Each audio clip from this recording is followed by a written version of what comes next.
जय महाराष्ट्र मित्रांनो, ही आपल्या फार्मवरची दुसऱ्या वेताला ह्या शेळीने पिल्लू दिलेलं आहे।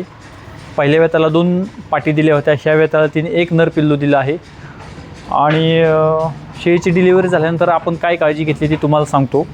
सर्वप्रथम आपण हिला गुळ पाणी पाजलं, त्यानंतर हिला आपण जो खुराक देतो, आपण खपरी पेंड आणि मका वगैरे देतो ते हिला खुराक दिला। त्यानंतर हिला एक्झापार हे पिशवी साफ व्हायचं, झार पडायचं औषध पाजलं आणि त्यानंतर आपण कॅल्शियम हिला एक 20-25 ml कॅल्शियम दिलं। तर एक्झापार औषध हे कंपल्सरी तुम्ही द्यायचं म्हणजे द्यायचं। त्याने काय होतं तर शेळीची पिशवी क्लीन होते। बेसिक गोष्ट आहे, बऱ्याच शेळी पालकांना माहिती आहे, पण अजूनही नवीन काही शेळी पालक आहेत असे की ते त्यांच्याकडं गावरान जरी शेळ्या असले तर ते एक्झापार देत नाहीत। असं बिलकुल करू नका। तुमची शेळी किती महाग आहे, किती स्वस्त आहे ह्याचा विचार करू नका, तर डिलिव्हरीनंतर तिची पिशवी कशी क्लीन होईल याकडे लक्ष द्या। गावरान शेळ्या असो, उस्मानाबादी असो किंवा इतर कुठलंही ब्रीड असो, शेळीची पिशवी साफ होण्यासाठी तुम्ही तिला जे काय बी मार्केटमध्ये औषध आहे, मी तर एक्झापार देतो ते तुम्ही नक्कीच द्या। आणि एक्झापार हे कमीत कमी 4 ते 5 दिवस तुम्ही दिलं गेलं पाहिजे। कॅल्शियम हिला आता कंटिन्यू इथून पुढं चालू राहणार, खुराक हिचा जास्तीचा खुराक राहणार।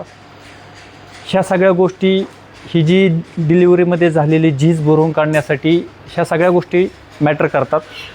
अधिकचा खुराक, एक्झापार औषध, कॅल्शियम, लिव्हर टॉनिक ह्या सगळ्या गोष्टी, आणि यातूनच नंतरच्या वेळेस शेळी गाभ जाण्यासाठी काही एक अडचण येत नाही।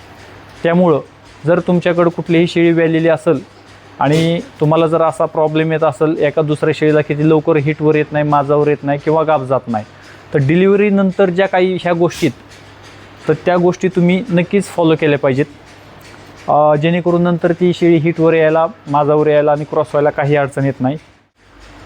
लक्ष ठेवायचं 2 दिवस फिमेलवर, टेम्परेचर आहे, कशी खाती कशी नाही ह्या गोष्टी लक्ष द्या शेळी व्यालेल्या शेळीवर, जेणेकरून डिलिव्हरीनंतर जो काही स्ट्रेस येतो त्यात ते जाऊन आजारी वगैरे पडणार नाही।